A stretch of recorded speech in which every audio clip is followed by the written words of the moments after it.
Hey everyone, and welcome to Boston Autoblog. The electric car revolution has arrived to the channel, as this is our third EV we've checked out so far in 2021. Now, I think it's safe to say that Tesla is the king of the EV world. However, I like to think of them as being a big fish in a small pond because they've had really no competition at all over the last 5 years. Now you could say, well, Porsche is giving them a run for their money with the Taycan when compared to the S, but there's really no other brand out there, right now at least, that has an electric vehicle at around $50,000 that can go up against the Tesla Model 3 and the Y. However, things are about to change as we're taking a look at the 2021 Ford Mustang Mach-E, and this could quite possibly be a game changer in the automotive world. Over the last handful of years, it's been very difficult to get Americans behind the wheel of EVs, whether it's because of a lack of range, lack of infrastructure, or really, they're just not that appealing to look at, and maybe even when it comes to pricing.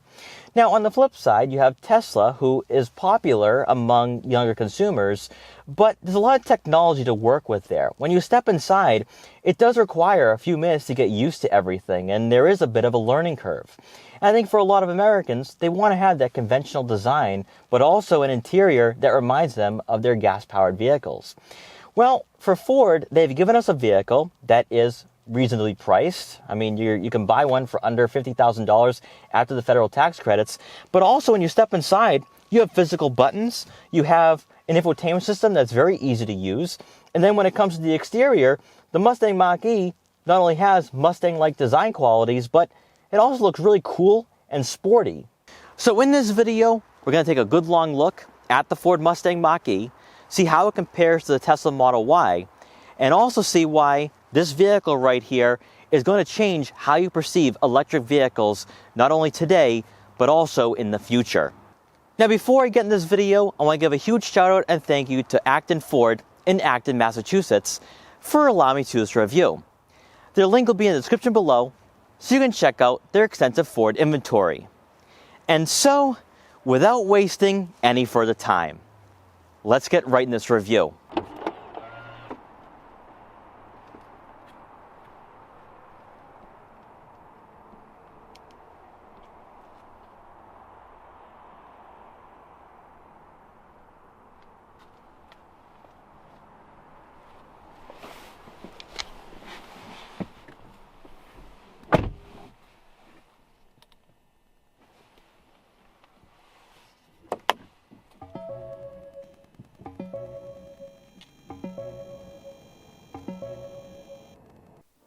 "2021 will be remembered as a pivotal moment in the automotive world, where EVs begin to find a foothold in the US, as legacy brands not named Tesla are slowly becoming serious players in the electric car segment, and have plans to roll out dedicated EV lineups within the next 5 to 10 years. There's always been a list of factors that have swayed consumers away from vehicles powered by alternative energy, and one of them is scarcity when it comes to the amount of options you have to choose from on the market. The all-new Ford Mustang Mach-E arrives just ahead of rivals, such as the Volkswagen ID.4, with athletic design cues, a relatively affordable price tag, but also a nameplate that immediately gives this crossover brand recognition, which in turn has sparked conversations and interest throughout the automotive community. Starting off with pricing, the Ford Mustang Mach-E Premium in this review comes in at $54,700, as our model has the extended range battery and dual electric motors to give us all-wheel drive. Keep in mind that the Mach-E qualifies for the $7,500 federal tax credits, which means when it's all said and done, the grand total could be less than $50,000 to make it very competitive with the Tesla Model Y. Despite its very low center of gravity and ground clearance of only 5.7 inches, the Mach-E is considered to be a crossover. However, thanks to its lower stance, cornering on winding back roads could easily rival some performance cars, and as we'll discuss during the test drive, this EV feels very solid and premium when cruising on the highway or on city streets. Taking a closer look at the exterior, The Mach-E is without question one of the sleeker and sportier electric crossovers on the market today, thanks to its Mustang-inspired road presence. What drew my attention immediately was the extended hood, that not only resembles a muscle car, but if you had no prior knowledge of this vehicle, you'd probably think this crossover is powered by a gas-powered engine. Rather than taking the futuristic approach with their first ever EV, Ford gave the Mach-E a design that's recognizable and progressive, but also conventional, much like we'll see when we check out the interior. With the Premium, you'll have LED headlights, with a subtle sequential LED turn signal indicator for an upscale appearance. And even better is the lack of plastic cladding, as Ford went with gloss black trim to provide a nice contrast with the body color. Moving over to the side profile, our model is sitting on 19-inch alloy wheels that are standard for the Premium. But if you decide to go with the Select, the Mach-E will be equipped with 18s. As you've probably seen, there are no door handles, and instead you'll have a button that when pressed will pop the door open, and now you can enter your Mach-E. Adding to the sports car-like design, you'll have power folding gloss black side mirrors with turn signal indicators, and for added safety, you will have blind spot detection. Then coming around to the back, there's two key design elements that makes the Mach-E look very attractive, with one being the Sportback-like roofline, which is also finished in gloss black. Not only is this silhouette becoming far more mainstream in the past few years, but once again reminds you of the current generation Ford Mustang. Just like up front, you'll have LED taillights with progressive turn signal indicators. As you work our way down towards the lower portion of the rear bumper, you once again notice the gloss black accents, making the Mach-E's road presence memorable, but also not cheap, like most crossovers on the market today with the usage of plastic cladding. Since the Mach-E doesn't have a gas-powered engine, you will have a frunk, providing additional storage which can also double as a cooler if you're tailgating at a sports event. At first glance, there does appear to be more room compared to the Tesla Model Y we featured recently, and with the divider in place, you have separate compartments for a variety of different items. Getting to performance, the Mustang Mach-E Premium in this review is powered by dual electric motors to give us 346 horsepower and 428 pound-feet of torque, and a 0 to 60 time of right around 4.8 seconds, which falls right in line with the Model Y long range. As mentioned earlier, we do have all-wheel drive, but for buyers in warmer climates, Ford does offer rear-wheel drive with the extended range battery. However, that will negatively affect performance at the expense of more mileage on a full charge.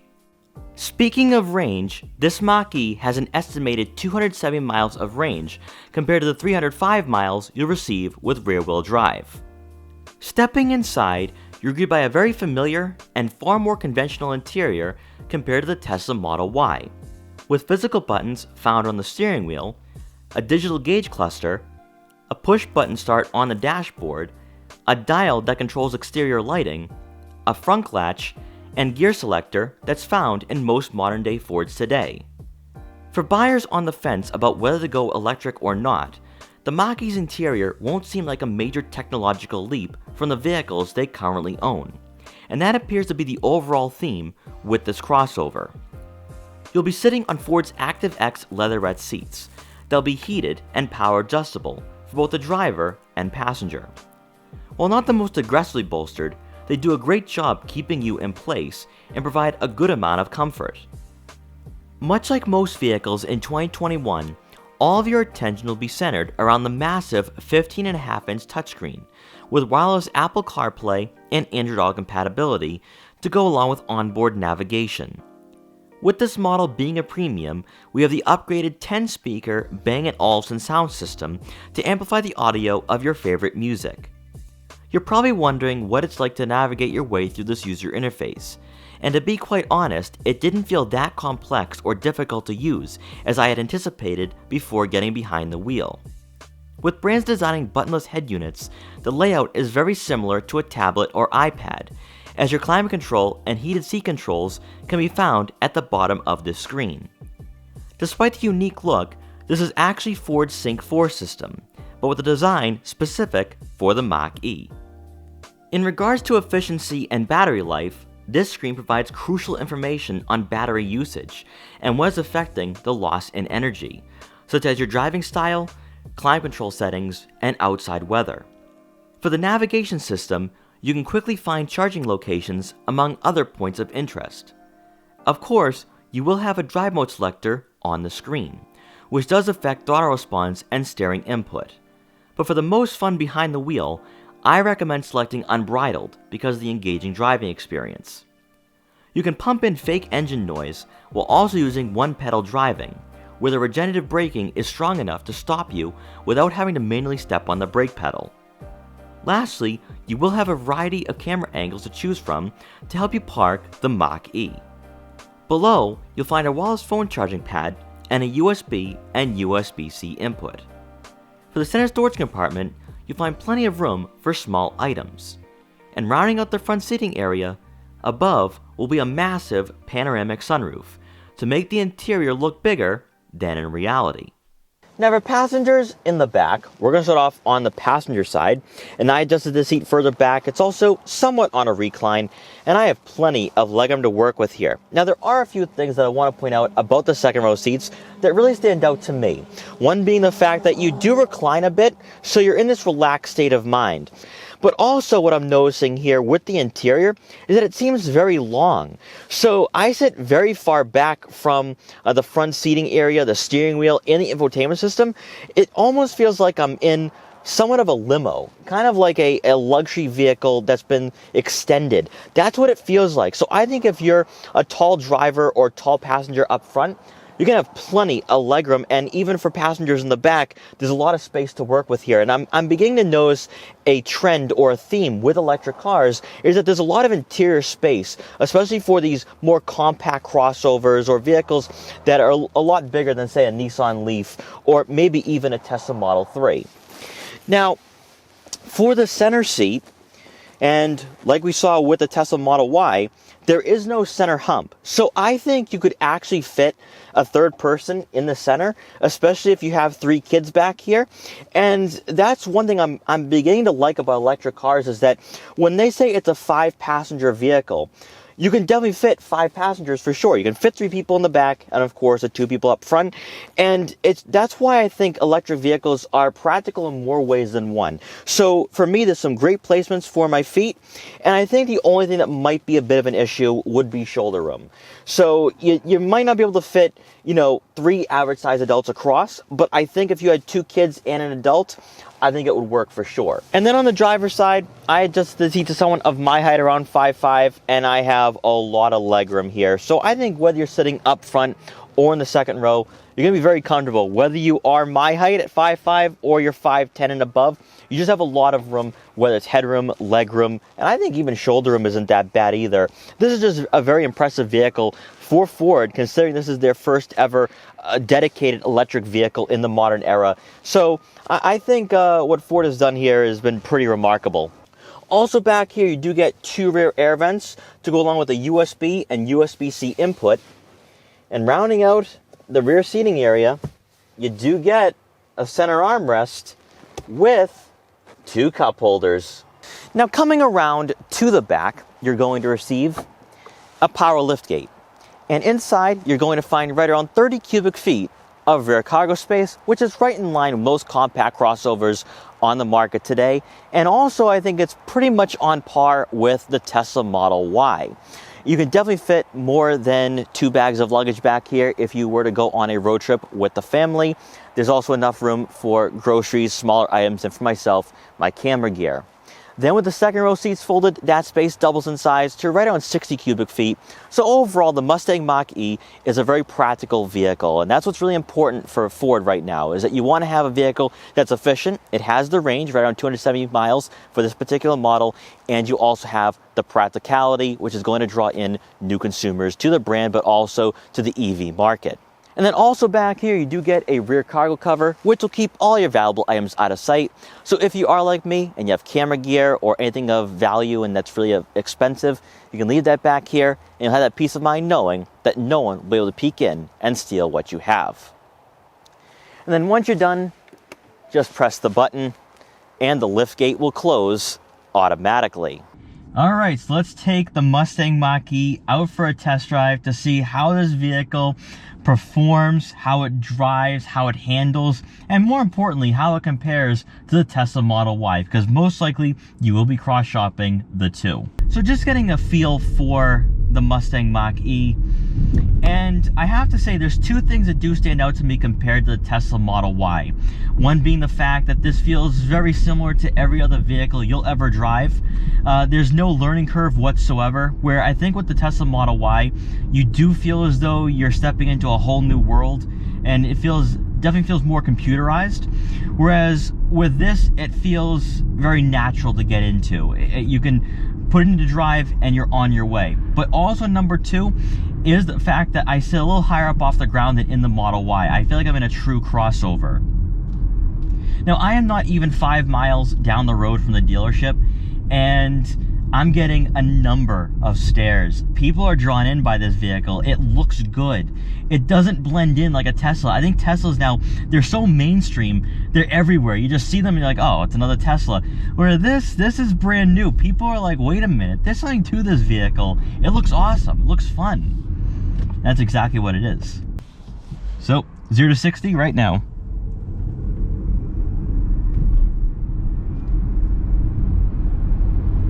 Unbelievable. 0 to 60 right around 4.8 seconds, falls right in line with the Tesla Model Y. Acceleration is so smooth and linear. Now, you don't get thrown back like you do in the Model Y, but I think though it actually fits the Mustang Mach-E's character, because I feel as though this vehicle is more premium than the Tesla. Even though we don't have all the technology, I can't watch YouTube videos on this screen, I can't play video games, but what are we using this vehicle for? We're using it to commute. We're using it to drive on long trips. We're not here to, buy into gimmicks. And I think even though I'm a millennial, and yeah, I love technology, I love all of that comes along with the Tesla, as a driver though, this is more practical, this is more sensible. And I think when it comes to the overall refinement, the interior comfort and quality, this feels like a luxury car compared to Tesla. And that's why I think the Mustang Mach-E is a very important vehicle for the Ford brand, but also for electric cars in general. This is exactly what EVs need. This is what people who have been wanting electric cars to become more mainstream, this is exactly what they need. And for myself, I think if I was to buy an electric vehicle, I would be looking at the Mustang Mach-E very seriously, along with the Volkswagen ID.4, although I think the Mustang Mach-E would definitely be the winner out of the two, just when you look at performance, but also range. Also, when it comes to the looks, the Mustang Mach-E looks good. It looks sporty, it looks fun, and it looks like a vehicle you want to drive and own. Whereas, with the Tesla Model Y, it's not really inspiring. And I think a lot of Tesla people would get angry at me for saying that, but I want a vehicle that looks good as a car enthusiast. I want to be excited about these cars. I want to be excited about electric technology if this is what I'm going to have to drive this in 15 years and I can't drive a gas-powered vehicle. I want something that actually looks fun. I want something that looks engaging to drive, and that's exactly what the Mustang Mach-E is. I think comparing the Tesla Model Y and the Mustang Mach-E back to back, I think the Mach-E feels more refined overall. And it just kind of goes back to this vehicle feeling more like a conventional car over the Tesla Model Y, which really feels more computerized. And I think this would be a comparison that comes up quite a lot between the two, or any vehicle that would go up against a Tesla, is that Tesla feels more like a Mac, and the Mustang Mach-E is more like a PC. And that's not a bad thing, because, we look at that commercial from 15 years ago, and, well, the Mac is the cool, young, hip millennial, and the PC is the dorky old guy. But I think when it comes to vehicles, you'd rather have a PC over a Mac. And this might be more of a generational thing because, of course, millennials are going to be drawn in by the 15-inch touchscreen. They love the fact of the minimalism, and also the user interface pretty much controls everything. Whereas this is more conventional, it's more natural, it's what you expect from any vehicle on the road. And I think a lot of people are going to be drawn in by the Mustang Mach-E because of that. It feels like any other Ford product, and I think that's why it's going to translate very well with people who maybe didn't want to buy an electric car in the past, and maybe they're on the fence and they want to test drive a Mustang Mach-E, and then they're going to be like, wow, this actually could replace my gas-powered vehicle. And that's exactly what I feel, because with Tesla, it's more of a status symbol, but also you want to have the coolest technological object. So much like a smartphone, where this is more of an actual vehicle that you want to own because it's efficient, it's practical, and also I think it's more of a natural progression in the automotive world compared to the Tesla. I think the Tesla is an extremely different vehicle, and maybe older buyers, maybe some younger buyers don't want that for their next vehicle, where I think the Mustang Mach-E for sure is the way to go if you are on the fence. So in unbridled mode, you have a nicely weighted steering, and you can corner very well, very responsive. You have a very low center of gravity as well, so it makes driving this vehicle very fun. And that's what I'm noticing with electric vehicles, and possibly it has something to do with the battery placements because they're so heavy. You feel very connected to the road. It's very sports car-like, despite the fact that the Mustang Mach-E I am driving today is not the sport trim. It's not the GT. This is a really fun vehicle to be cruising around in. It's like driving a sports car. And, you know, as an enthusiast who's been concerned about electric vehicles taking over within the next 5 to 10 years, if this is the way electric cars are going to be when it comes to driving and handling, bring it on, because this is really fun to drive. Now, just like with the Tesla Model Y, the interior is very well insulated. It's a nice place to be. It feels very premium, and that's why I come back to the pricing, because with the $7,500 tax credit, you're paying right around $47,000, $48,000, and I think you're getting quite a lot of vehicle for the price. You get all-wheel drive, you get a 0 to 60 time around 4.8 seconds, and also, even with the range of 270 miles, I think that's plenty enough. I know a lot of people are going to get on the fact with the range anxiety, but again, let's revisit this. How many people, or how often are you going to be driving 270 miles per day? And I think that's where it gets kind of to the point where you have to say, yeah, I think electric cars are definitely there. This isn't the Nissan Leaf with 100 miles of range. This isn't like the early electric vehicles. I think you can buy a Mustang Mach-E and drive it on a daily basis. Now, I think for most drivers, now let's just say even for myself, I go to Connecticut twice a year. I'll go to New Hampshire twice a year up to the White Mountains. Now, from Boston to Hartford, Connecticut, that's about 100 miles. And really, if you were to go on a full charge, you have 170 miles left. You can then go back to Boston without even charging. You don't need to find a charging station. You're going to be able to do this in one trip. And then if I was to go to the White Mountains, say to Mount Washington, that's more like a 200-mile trip. So that's one way. So you might want to plan it out, but Ford definitely has you covered there because you do have that infrastructure in place. And I think when it comes to the Mustang Mach-E, the one thing that is going to limit the vehicle early on is that right now, at this moment in 2021, the infrastructure doesn't rival Tesla yet.